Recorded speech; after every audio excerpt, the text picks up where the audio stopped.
I don't think this was exactly how the Kaycee Buckaroos wanted to come out of the gate in their six-man playoff game at home against the Midwest Oilers. First quarter, this was one of those strange plays.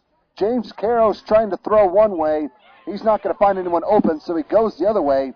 Derek Laugi has to make a reach, but he'll haul it in, runs over the referee, changes direction, and takes off for a 23-yard score to get the home team on the board first, 8-0.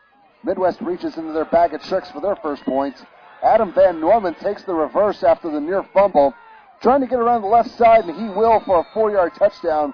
Oilers only trail 8-6. Second quarter, the Buckaroos would just trot on this play. Sean Straub will score from 2 yards away. 2-point kick is good. It's 16-6 in favor of the boys in blue. Later, this is one of those plays where you got to ask yourself, where was the defense? Midwest was waiting for Carroll to throw, but they forgot that he's allowed to run with the ball, and he does. 19 yards, and the team figured it out too late. It's 23-6. But the Oilers could still pump out some plays and some points of their own. TJ Fenster needs a target. He finally finds one. His younger brother, Ty, shakes one tackler and outruns the rest for a 31-yard score.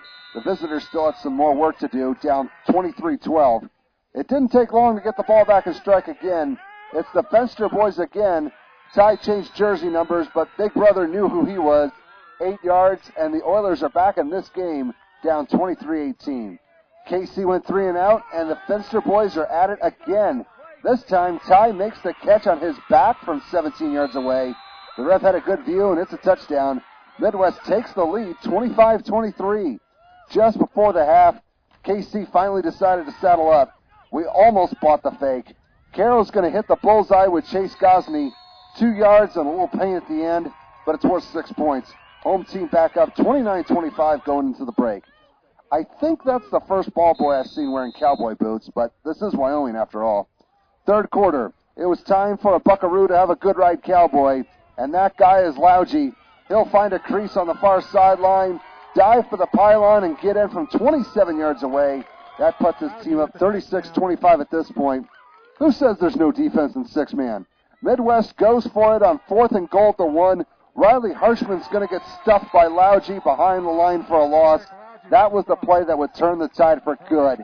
A few plays later, Kaycee on the move. Laugi's got an arm, and Caro has his defender beat. He's taking that ball 67 yards to the county fair. It's 42-25 in favor of the home team going into the final 10 minutes. Fourth quarter, they would add on, but they had to work for it at times. Caro's scrambling. He'll eventually unload, but he sees somebody. It's Gosney for an 11-yard TD. Things are getting out of reach with the score at 48-25. Last year's state runner-ups are hoping to finish the job this year. They finish this next drive as Caro hooks up with Marcus Koch for a 7-yard strike. Buckaroos now up 54-25. At this point, it was time to bring the reserves in, and they could impress. Caro with the completion to Bo Lund, who takes care of the remaining 15 yards.